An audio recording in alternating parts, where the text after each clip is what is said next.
எல்லாருக்கும் வணக்கம். மீண்டும் மெய்ப்பொருள் காண்க தளத்திற்கு எல்லாரையும் நான் வரவேற்கிறேங்க.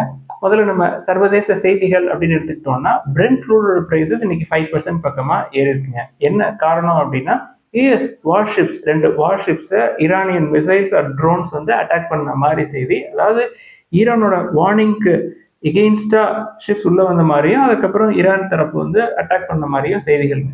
ஸோ பிரெண்ட் க்ரூட் பிரைசஸ் மேலே ஏறிடுச்சுங்க. அதனால யூஎஸ் ஃபியூச்சர்ஸ் மார்க்கெட் இன்னைக்கு காலைல நெகட்டிவ்ல தாங்க இருந்தது.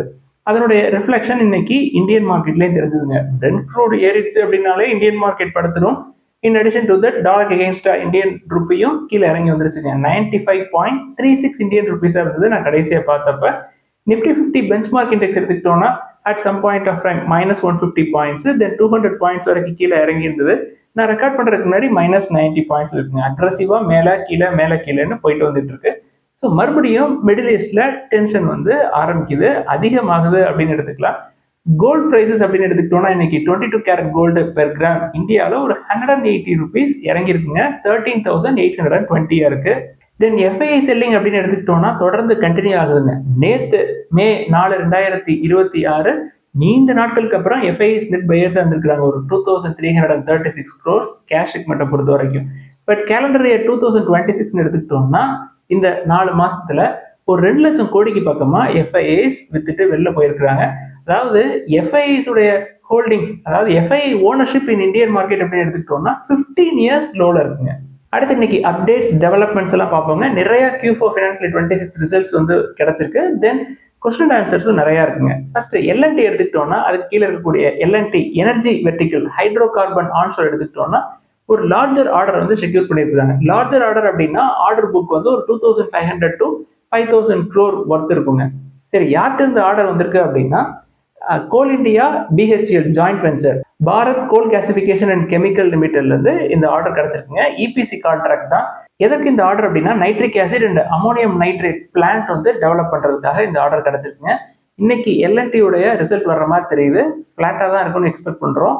அசோக் லேலண்டுடைய ஏப்ரல் 2026 சேல்ஸ் எடுத்துக்கிட்டோம்னா டோட்டல் சேல்ஸ் இன்க்ளூடிங் எக்ஸ்போர்ட்ஸ் ஒரு 9% ஏறிருக்குங்க இயர் பேசிஸ்ல. ஏப்ரல் 2025 கம்பேர் பண்றப்ப டொமஸ்டிக் சேல்ஸ் ஒரு 14% ஏறி இருக்குங்க. அக்ராஸ் த செக்மெண்ட் அப்படின்னு எடுத்துக்கிட்டோம்னா medium and heavy commercial vehicles ஒரு 8% அப், லைட் கமர்ஷியல் வெஹிக்கிள்ஸும் அப் தான்.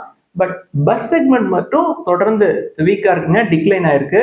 அடுத்து எக்ஸைட் இண்டஸ்ட்ரீஸ் எடுத்துக்கிட்டோம்னா ஸ்ட்ராங்கான நம்பர்ஸ்ங்க. அதாவது இன்புட் காஸ்ட் அதிகமாயிருக்கு, தென் எக்ஸ்போர்ட்ஸ்ல டிஸ்ட்ரப்ஷன்லாம் இருந்தது. இதற்கு மத்தியிலேயே நல்ல நம்பர்ஸ் காட்டியிருக்காங்க. ரெவன்யூ ஒரு 9.3% அப், கன்சாலிடேட்டட் நெட் ப்ராஃபிட் வந்து ஒரு 23% ஏறி இருக்குங்க. கம்பெனியை பொறுத்த வரைக்கும் ஸ்ட்ராங்கான balance sheet, almost debt free, healthy cash flow இருக்கும். ஷேர் ஹோல்டர்ஸ்க்கு டிவிடெண்ட் அனௌன்ஸ் பண்ணியிருக்காங்க ₹2 பெர் ஷேர். வேல்யூவேஷன்ஸ் பார்த்தோம்னா 35 டைம்ஸ் earnings இருக்கும். எக்ஸைட்டை கம்பேர் பண்றப்ப அமர் ராஜா சீப்பு. ஷோபா லிமிடெடுடைய Q4 ஃபினான்ஷியல் 26 நம்பர்ஸ் எடுத்துக்கிட்டோம்னா மோர் தென் டபுள் ஆயிருக்குங்க அவங்களோட நெட் ப்ராஃபிட். ரெவன்யூ ஒரு 16% பக்கமா இருந்தாலும் Q4 ஃபினான்ஷியல் 25 ஒரு 41 crores ப்ராஃபிட் பண்ணுவாங்க. இப்போ 92 crores ப்ராஃபிட் பண்ணியிருக்காங்க. கிட்டத்தட்ட 125% ஏறி இருக்குங்க. வேல்யூவேஷன் ரொம்ப ஜாஸ்தியா இருக்கும். ஷேர் ஹோல்டர்ஸ்க்கு டிவிடெண்ட் அனௌன்ஸ் பண்ணியிருக்காங்க ₹6 பெர் ஷேர். இருந்தா பத்திரமா வச்சுக்கலாம்.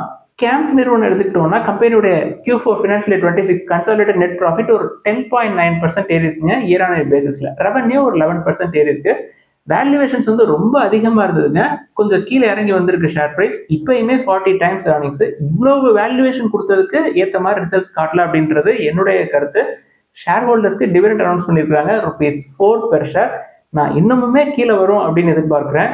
டாடா டெக்னாலஜிஸ் எடுத்துக்கிட்டோம்னா Q4 பொறுத்த வரைக்கும் நெட் ப்ராஃபிட் ஒரு 8% ஏறி இருக்குங்க. Q4 ஃபினான்ஷியல் 25 ஒரு 189 crores ப்ராஃபிட் பண்ணுவாங்க. இப்போ 204 crores ப்ராஃபிட் பண்ணிருக்காங்க Q4 ஃபினான்ஷியல் 26ல. இந்த 204 crores ஒன் டைம் கெயின் மட்டுமே 56 crores. இந்த ஒன் டைம் கெயின் எடுத்துட்டாங்க அப்படின்னா Q4 ஃபினான்ஷியல் 25 கம்பேர் பண்றப்ப ப்ராஃபிட்டபிலிட்டி குறைஞ்சிருக்கும். பட் ஷேர் பிரைஸை இன்னைக்கு மேலே ஏற்றிருந்தாங்க. என்ன காரணமா இருக்கலாம் அப்படின்னா கம்பெனி வந்து ஷேர் ஹோல்டர்ஸ்க்கு டிவைடெண்ட், ஸ்பெஷல் டிவைடெண்ட் 2 அனௌன்ஸ் பண்ணியிருக்காங்க. 8.35 பெர் ஷேர் டிவைடெண்ட், தென் ஸ்பெஷல் டிவைடெண்ட் 3.35, மொத்தமா ₹11.70 பக்கமா ஸ்பெஷல் டிவைடெண்ட் அனௌன்ஸ் பண்ணியிருக்காங்க. அதனால கூட மேலே ஏறி இருக்கலாம். காஸ்ட்லி. மணப்புரம் ஃபைனான்ஸ் எடுத்துக்கிட்டோம்னா company from loss to profit வந்திருக்காங்க. அதாவது 194 crores பக்கமா லாஸ் எடுத்தவங்க Q4 ஃபினான்ஷியல் 25ல இப்போ ஒரு 404 crores ப்ராஃபிட் பண்ணியிருக்காங்க. Well and good. என்ன காரணம் அப்படின்னா அவங்களுடைய கோல்ட் ஃபினான்ஸ் பிசினஸ் நல்லா தாங்க பெர்ஃபார்ம் பண்ணிக்கிட்டு இருந்தது. பட் மைக்ரோ ஃபினான்ஸ் செக்டர், அதாவது ஆசீர்வாத் மைக்ரோ ஃபினான்ஸ் அப்படின்னு சொல்லிட்டு கம்பெனிக்குள்ள ஒரு சப்சிடரி இருக்கு. அந்த நிறுவனத்துல டெலிக்வன்ஸ்னால லாசஸ் எடுத்திருந்தாங்க. ஸோ இப்போ ப்ராஃபிட்டபிலிட்டி சைடு வந்திருக்காங்க. ஷேர் ஹோல்டர்ஸ்க்கு ₹0.50 பெர் ஷேர் டிவிடெண்டும் அனௌன்ஸ் பண்ணியிருக்காங்க.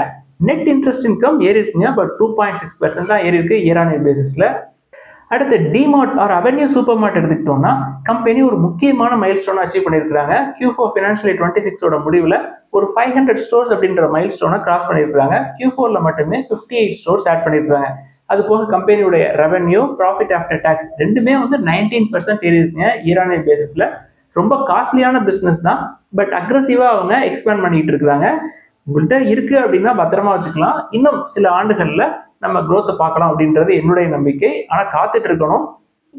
அடுத்து பாரத் ஹெவி எலக்ட்ரிக்கல்ஸ் லிமிடெட் எடுத்துக்கிட்டோம்னா Q4 பொறுத்த வரைக்கும் ரெவென்யூ 37% ஏறி இருந்தாலும் நெட் ப்ராஃபிட் வந்து கிட்டத்தட்ட 3 டைம்ஸ் பக்கமா, அதாவது 2.6 டைம்ஸ் வந்து அவங்களுடைய நெட் ப்ராஃபிட் வந்து ஏறி இருக்குங்க. ஷேர் ஹோல்டர்ஸ்க்கு டிவிடெண்ட் அனௌன்ஸ் பண்ணியிருக்காங்க ₹1.40 பெர் ஷேர். பட் இது வேல்யூவேஷன் ரொம்ப காஸ்ட்லி தான். எதற்காக இதை முக்கியமா டிஸ்கஸ் பண்றோம் அப்படின்னா BHELக்கு கீழே என்னென்ன ஜாயிண்ட் வெஞ்சர் இருக்கு அப்படின்ற செய்தி கிடைச்சதுங்க. அதை நம்ம ஷேர் பண்ணணும் அப்படின்னா நம்ம இதை முக்கியமா டிஸ்கஸ் பண்றோம்.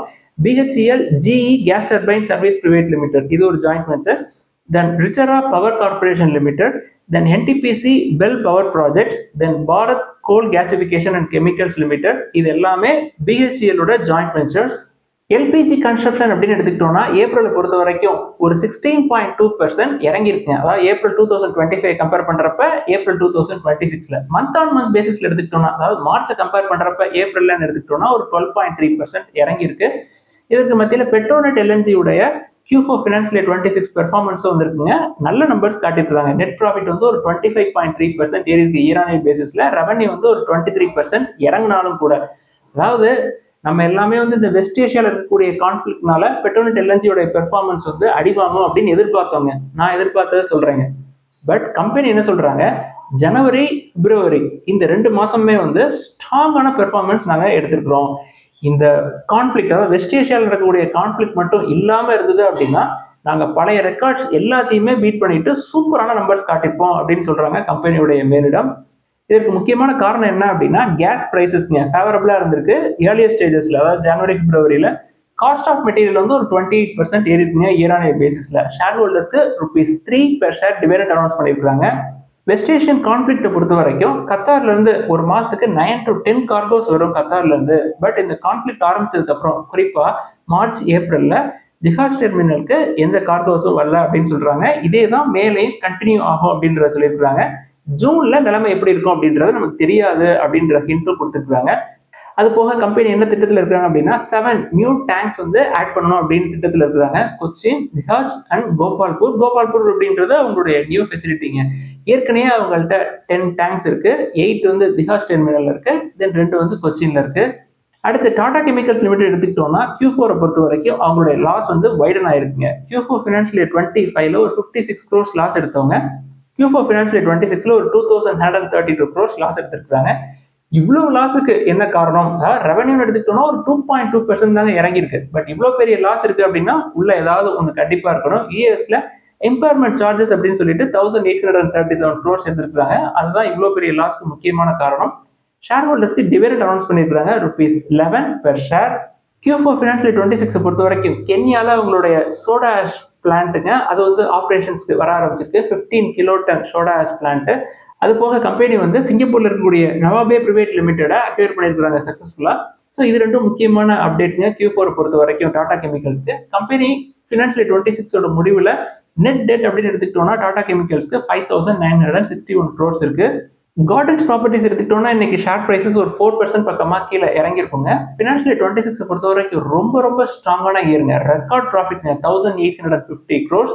இயர் ஆன் இயர் பேசிஸ்ல இது ஒரு 32% ரைஸ்ங்க. Q4 ஃபினான்ஷியல் 26 பெர்ஃபார்மன்ஸ் எடுத்துக்கிட்டோம்னா டோட்டல் இன்கம் வந்து ஒரு 47% ஏறி இருக்குங்க. நெட் ப்ராஃபிட் வந்து 650 crores பண்ணிருக்காங்க, அதாவது 70% ஏறி இருக்கு. அதை விட முக்கியமான செய்தி என்ன அப்படின்னா காட்ரேஜ் ப்ராப்பர்ட்டிஸ் லிஸ்டிங்க்கு அப்புறம் டிவிடெண்ட் ஹையஸ்ட் எவர் டிவிடெண்ட் கொடுத்துருக்காங்க ₹10 பெர் ஷேர் ஷேர் ஹோல்டர்ஸ்க்கு. இந்த டிவிடெண்டே வந்து 10 வருஷத்துக்கு அப்புறம் கிடைக்குதுங்க. 2015க்கு அப்புறம் 2026ல தான் கம்பெனி டிவிடெண்ட் அனௌன்ஸ் பண்ணியிருக்காங்க. டிவிடெண்ட்கான ரெக்கார்ட் டேட் எடுத்துக்கிட்டோம்னா July 20, 2026ங்க. தென் ஃபினான்ஷியல் 27க்கான டார்கெட்லாம் கொடுத்துருக்காங்க. நாங்கள் வந்து ஃபினான்ஷியல் இயர் 27ல எங்களுடைய சேல்ஸ் டார்கெட் வந்து 39,000 crores இருக்கும் அப்படின்னு சொல்லியிருக்காங்க.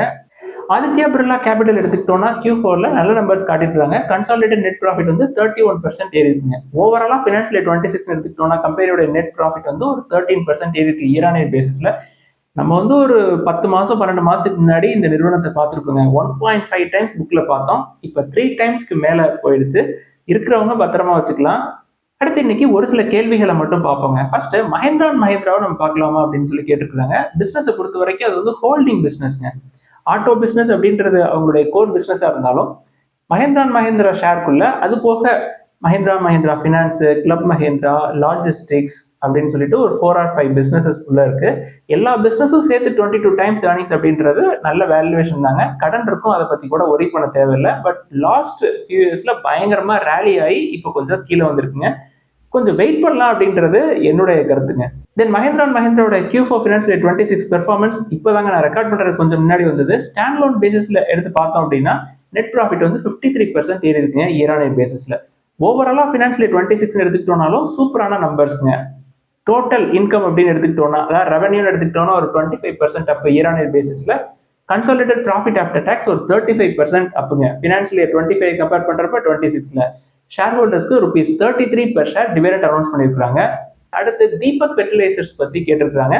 மோரல்லஸ் டாடா கெமிக்கல்ஸ் மாதிரி தான் சார் தீபக் ஃபெர்டிலைசர்ஸும் அப்படின்னு சொல்றாங்க. நம்ம டாடா கெமிக்கல்ஸ்ல என்னென்ன அட்வான்டேஜ் இருக்கு அப்படின்னு பல தடவை சொல்லியிருக்கோங்க.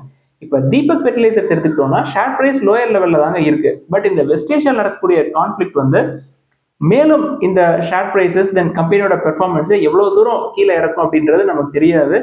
பிரைஸ் டு புக் 2.5 டைம்ஸ்ங்க. 18 டைம்ஸ் தான் ஏர்னிங்ஸ். டெட் டு எக்விட்டி 0.68, கொஞ்சம் அதிகம் தான். டாடா கெமிக்கல்ஸ் எடுத்துக்கிட்டோம்னா புக் வேல்யூக்கு கீழே தான் கிடைக்குது. உள்ள ராலிஸ் இந்தியா பிசினஸ் இருக்கு, அது போக டாடா சன்ஸ்ல ஸ்டேக்கு. ஸோ தீபக் ஃபெர்டிலைசர்ஸா இல்ல டாடா கெமிக்கல்ஸான்னு கேட்டா என்னுடைய ப்ரிஃபரன்ஸ் வந்து டாடா கெமிக்கல்ஸ் தான். தென் ட்ரீம் ஃபோக்ஸ் பத்தி கேட்டிருக்காங்க. ஸ்மால் கேப் பிசினஸ்ங்க, ஆல்மோஸ்ட் டெட் ஃப்ரீ. லார்ஜ் ஆப்ரேட்டர்ஸ்ல இருந்து பயங்கரமா ப்ரெஷர் வந்ததுங்க. அதனால அவங்களுடைய பெர்ஃபார்மன்ஸ் லாஸ்ட் 6 மந்த்ஸா தொடர்ந்து அடி வாங்குது. டிரான்சிஷன் ஃபேஸ்ல இருக்கிறாங்க. நாங்க அதர் பிசினஸஸ்லாம் நாங்க பார்ப்போம் அப்படின்னு சொல்றாங்க. அதாவது ஏர்போர்ட் லான்ச் சர்வீசஸ் தான் எங்களுடைய கோர் பிசினஸஸா இருந்தது. இப்போ அது போக ரயில்வேஸ் தென் அதர் பிசினஸஸ்குள்ள எல்லாம் என்ட்ரி கொடுத்துட்டு இருக்காங்க.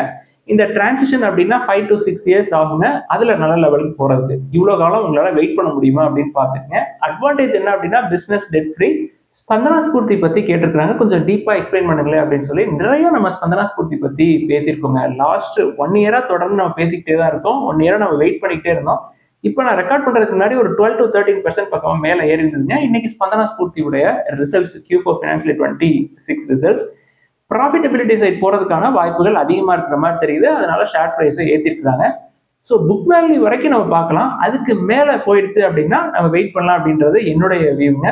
ஏன்னா தொடர்ந்து ஒரு 12 மாசமா 4 குவார்டரா லாஸ் எடுத்துருக்காங்க. கம்பெனியை பொறுத்த வரைக்கும் HDFC பேங்க்ல இருந்து வெங்கடேஷ் அவர்களை உள்ள கொண்டு வந்திருக்காங்க. வெங்கடேஷ் அவர்களுக்கு இந்த ஏரியால நல்ல எக்ஸ்பீரியன்ஸ் இருக்கு. ஸோ இன்னும் ஒரு 3 to 4 இயர்ஸ்ல கம்பெனியை நல்ல நிலைமை கொண்டு போயிடுவாரு அப்படின்னு நம்ம நம்புறோம். அதனால புக் வேல்யூக்கு நியரா நம்ம பார்த்து வச்சிருக்கோம். கான்பிடென்ட்டா வெயிட் பண்ணலாம். நல்ல ப்ரொமோட்டர், ஸ்ட்ராங்கான ப்ரொமோட்டர் அப்படின்றது என்னுடைய வியூ. அடுத்து சென்ட்ரல் பேங்க் ஆஃப் இந்தியா பத்தி ஒரு நண்பர்கள் இருக்கிறாங்க. சார் என்கிட்ட ஒரு 300 to 400 ஷேர்ஸ் பக்கமா இருக்கு. இப்போ நான் அதை கொடுத்துட்டு தாமஸ் குக் சைடு போலாமா அப்படின்னு சொல்லி எழுதிருக்காங்க. நீங்க என்ன இடத்துல நீங்க என்ட்ரி கொடுத்தீங்க அப்படின்றது எனக்கு தெரியலங்க. இப்போ முற்காலங்கள்ல ஒரு 4 or 5 இயர்ஸ் பேக் ரொம்ப லோயர் லெவல்ல கொடுத்துருக்கீங்க. இப்போ அப்படியே உங்களுடைய ஷேர் பிரைசஸ் வந்து டபுள் ஆயிடுச்சு அப்படின்னா எல்லாருமே ஃபாலோ பண்ற ஸ்ட்ராட்டஜியை ஃபாலோ பண்ணலாம். என்ன அப்படின்னா உங்களுடைய ப்ராஃபிட்ஸை மட்டும் வச்சுக்கிட்டு போட்ட பணத்தை அப்படியே வெளில எடுத்து நீங்க எந்த ஸ்டாக்ல போடணும்னு விருப்பப்படுறீங்களோ அந்த ஸ்டாக்ல போடலாம். இல்ல ஹையர் லெவல்ல உள்ள போயிட்டீங்க, ஒரு 1.5 வருஷத்துக்கு முன்னாடி உள்ள போயிட்டீங்க, இப்ப அது கீழே இறங்கி வந்துருச்சு அப்படின்னா லாஸ்ட்ல எதையும் கொடுக்க வேணாம் அப்படின்றது என்னுடைய கருத்துங்க. இப்ப பார்த்தோம் அப்படின்னா புக் வேல்யூ கீழே தான் இருக்கு. ஸோ புக் வேல்யூ கீழே இருக்கு, லோயர் லெவல்ல இருக்கு. அதனால ஆவரேஜ் பண்ணக்கூடிய லெவல்ல தான் இருக்கு அப்படின்றது என்னுடைய வியூ. நான் ஏற்கனவே சென்ட்ரல் பேங்க் ஆஃப் இந்தியா பத்தி சொல்லியிருக்கீங்க. பப்ளிக் செக்டார் யூனிட் நீங்க பார்க்கணும் அப்படின்னு ஆசைப்பட்டீங்கன்னா நீங்க சென்ட்ரல் பேங்க் ஆஃப் இந்தியா கூட பார்க்கலாம் அப்படின்னு முற்காலங்கள்ல சொல்லியிருக்கோம். அப்ப பிரைஸ் டு புக் இன்னும் கம்மியா இருந்தது. அடுத்து அப்போலோ டயர்ஸ் பத்தி எழுதிருக்காங்க. இப்போ 28 டைம்ஸ் ஏர்னிங்ஸ் பக்கமா இருக்குங்க. த்ரெஷ்ஹோல்டு கீழே வந்திருக்கு. டெட் கொஞ்சம் அதிகமா இருக்குங்க, 0.3 பக்கமா இருக்கு. அதை பத்தி கூட ஒரி பண்ண தேவையில்லை. நல்ல குழுமம் தான். பிரைஸ் டு புக் அப்படின்னு எடுத்துக்கிட்டோம்னா 1.7 or 1.75 பக்கமா தான் இருக்கு. நல்ல வேல்யூவேஷன்ல தாங்க இருக்கு. என்ன கன்சர்ன் அப்படின்றத சொல்லிடுறேங்க. பிரெண்ட் க்ரூடோட பிரைசஸ் தொடர்ந்து எலிவேட்டடா இருக்குங்க. ஸோ இவங்களுடைய இன்புட் காஸ்ட் அப்படின்றது அதிகமாகலாம். அதனால இவங்களுடைய மார்ஜின்ஸ் குறையலாம். குறையிறப்ப ஷேர் பிரைஸை இன்னும் அடிக்கலாம். ஸோ இதுதான் இன்புட் எடுத்துக்குங்க. அடுத்து காத்தக் மஹேந்திரா பேங்க் பத்தி எழுதியிருக்கிறாங்க. அது இப்பயுமே கொஞ்சம் காஸ்ட்லியான சைட்ல தாங்க இருக்கு. பிரைஸ் டு புக்னு எடுத்துக்கிட்டோம்னா 2 டைம்ஸ் பக்கமா இருக்கு. 1.5 டைம்ஸ் பக்கமா வந்தா பார்க்கலாம். இல்லாட்டி விட்டுறது நல்லது. Q4 ஃபினான்ஷியல் 26 பொறுத்த வரைக்கும் நெட் ப்ராஃபிட் ஒரு 13% பக்கமா மேல ஏறி இருக்குங்க. Net interest income 8% up year on year பேசிஸ்ல. ஷேர் ஹோல்டர்ஸ்க்கு ₹0.65 பெர் ஷேர் டிவிடெண்ட் அனௌன்ஸ் பண்ணியிருக்காங்க. அடுத்து சக்தி பம்ப்ஸ் பத்தி எழுதியிருக்கிறாங்க. கம்பெனிக்கு டெட் ரொம்ப ஜாஸ்திங்க, 0.4 பக்கமா இருக்கு. தென் 2022க்கு மேல பயங்கரமா ரேலி ஆயிருக்கு. பார்த்தோம் அப்படின்னா இன்னும் கீழே வர்றதுக்கான வாய்ப்புகள் இருக்கிற மாதிரி தெரியுதுங்க. 21 டைம்ஸ் ஏர்னிங்ஸ். ஸ்மால் கேப் அப்படின்னா என்னுடைய strategy 15 to 20 times earnings. Debt ஃப்ரீயா இருந்தா நான் பார்ப்பேன், இல்லாட்டி விட்டுருவேன். இதெல்லாம் தான் இந்த பதிவுல முக்கியமா டிஸ்கஸ் பண்ணணும்னு நினைச்சோம். மார்க்கெட் ரொம்ப அக்ரெசிவா மேல கீழே போயிட்டு வந்துட்டு இருக்கு. ஸோ எங்க எல்லாம் வேல்யூஸ் இருக்கோ அதை மட்டும் பொறுக்குங்க, தூக்கி எறிவாங்க, அதை மட்டும் பொறுக்கி உள்ள போட்டுக்குங்க. ஏதாவது சந்தேகங்கள் கேள்விகள் இருந்தா எல்லாத்தையும் எழுதுங்க. எல்லாருக்கும் நன்றி.